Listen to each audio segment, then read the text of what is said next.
something on your mind that you're trying to tell somebody, the other person has no idea that you want to share it with them, but you just withhold. And when you withhold the truth, when you withhold communication from somebody else, you can't grow. So if you want to reap a harvest in life, there's 3 things that you got to do. Okay, we're going to talk about plowing, we're going to talk about planting, and we're going to leave the last one as a little surprise, okay? But number 1, you have to plow. Like, you have to be prepared in life. There is a harvest coming right now. Basketball, they're 8 games in, right? The thing that they want, the harvest that they want is a state title, national title. The thing that they desire is that. But if they didn't put the work in the summer, it's tough to get the reward in the winter time. Am I right? Basketball, am I right? That's right. So, and that goes for every sport. It's about preparation. Plowing is all about preparation. How can you prepare more for the things that you want? Number 1, you got to plow, because then if you don't, you're going to be late and you're going to miss the harvest season. So when the lights come on and the games come on, have you done everything when nobody's been watching you so that you can reap the reward that everybody desires? And the same thing with your schoolwork. The thing about cramming for a test is, yeah, you might get the information inside of your brain, but how quickly does it leave you after the test? It's gone, right?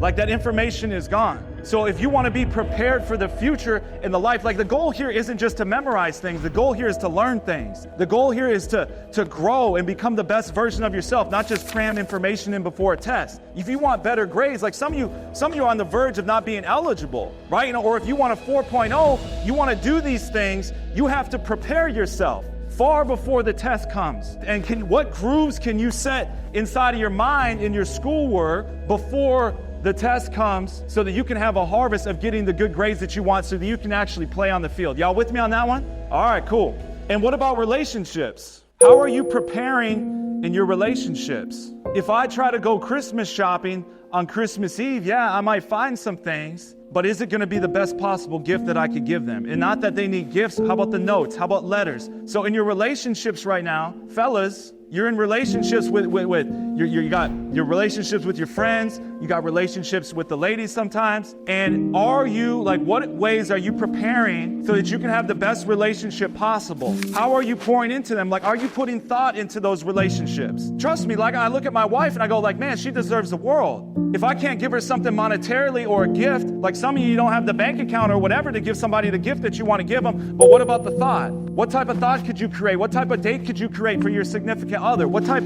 of relationship could you create with your friends? Like, be prepared. Like, do the plowing in your life, in your schoolwork, in your relationships, and then athletics, man. Like, there's no substitute for the hard work. You don't get the rewards that teams get without putting in the work. Does that make sense? Cool. So number 2, to reap a huge harvest in life, you have got to plant. So first, you got to plow. You got to make the grooves. You got to make sure that come springtime, the ground is prepared. But if you don't ever plant any seeds, you're not going to get anything. So the second most valuable thing to having a harvest in life and having a harvest in farming is you got to throw them seeds down. And what I want to tell you is you reap what you sow. So reaping, the physical act of reaping, back in the day when we didn't have tractors to do this, you would actually take this, like, it's called like a reaping tool, and you would take and you'd rip away the harvest. You'd rip away the thing that you're getting. So that's what reaping is. Sowing is the act of planting. So you reap what you sow. You get the harvest of what you plant. If I want apple trees, what do I got to plant? If I want a pumpkin, what do I want to plant? Right, so I can't plant a pumpkin seed and expect an apple tree. You reap what you sow. So hold on, y'all. The same thing in your life. The same thing with your teammates. You can't plant words of destruction and anger and frustration and expect people to be excited and encouraged. You get out what you put in. You get out that's right. So you got to reap what you sow in all different areas of your life. And one of the main ones I wanted to talk to you today about is truth. So everybody wants to know the truth. The problem is it doesn't get delivered very well.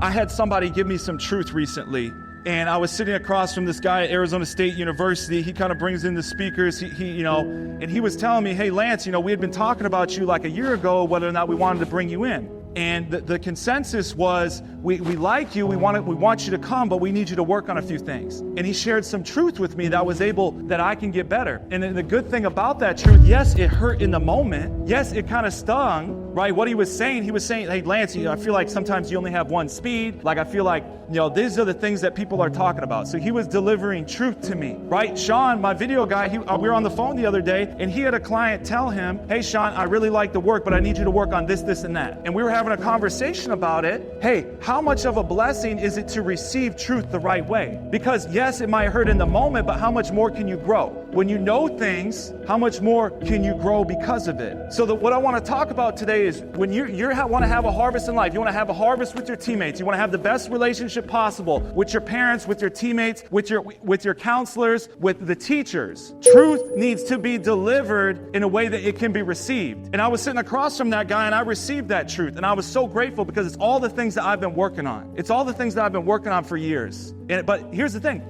Nobody ever told me that conversation was happening a year and a half ago or a year ago. So I want you to imagine this. So imagine you go on your phone, right? You flip it up, you're going to order something on Amazon, and you go, okay, the package is going to be here tomorrow, or sometimes it's going to be here tonight. Imagine the Amazon guy comes out of his truck, and he's got your package, and he sticks it behind the bench, right? And he sticks it behind the little Santa Claus, and he treats that package with care. And then he walks away and he goes back to his truck and keeps doing the same thing. That's the way you want truth to be delivered. You want it to be delivered with care. But what if the Amazon guy comes up and he grabs your package, he says, I got their package, but here's what he does. He punts it and he drop kicks it and he kicks it into your door. Can you imagine on your Ring doorbell, you see somebody booting your package into the door and now it's all broken? You got the package, you got the delivery, but it's disheveled, but it's broken. And that's some people, they go, oh, I'm just honest. Oh, I'm just an honest person. I tell the truth. I tell it how it is. No, you're mean.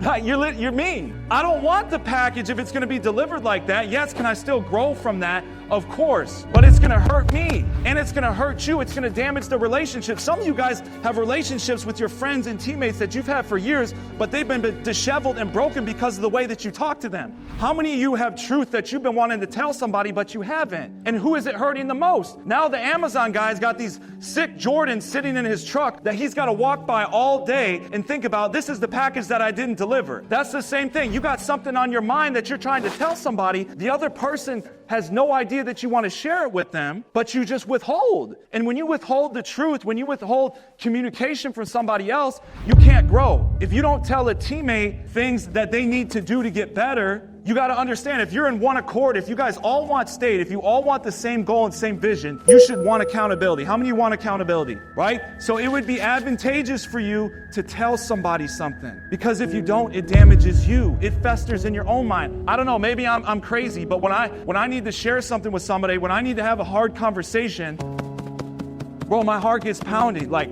I know it's going to be awkward. I know it's going to be clunky, but I have something to share with them. I need to get it off my chest. I need to deliver that truth in that package in the right way. Y'all with me on that one? And lastly, we reap what we sow in social media. You want to have a harvest in life, you got to plant some seeds. And here's the thing. Oftentimes in life, we think we're planting seeds of social media to become more connected. But what does it do? Sometimes it turns us in more isolation. Here's what I want to do. I want to show you guys, I am not speaking down to you with this. I am on your team. I am literally on your team with this because this is affecting me the same way that it's affecting you. You guys have grown up with social media your whole life. And I want to give you some grace for that. I'm going through this thing the same way that you're going through it. I'm not telling you that you're doing a bad job. I'm doing a bad job. I'm not doing a very good job with it. There's a difference between presence and proximity. I can be in proximity with my kids, and I can be with them as they're playing with their toys, and I'm on my phone. I'm in proximity with them, but I'm not actually there. I'm not actually mind, heart, connection, present. These people who design these apps, my friends, they are not stupid. They know exactly what they're doing. They're paid billions of dollars. We think it's free, but what is it costing us? And I'm talking to myself. It is costing me time. It costs me joy. Because if I go on there and I constantly and seeing these things that other people are doing, I'm comparing myself. It's robbing my joy. I've already told you you're unique and special. You have worth and value oozing out of your veins. But you go on there, and if you keep comparing yourself, it robs your joy. The same reaction that you get when you have satisfaction from working out, when you have satisfaction from eating, is called dopamine. You get this hit of dopamine. The same thing happens when you go on your phone. After it's been a while and you go on your phone, you get this hit of dopamine. But then what happens is the dopamine starts to tailor off and it turns into this reaction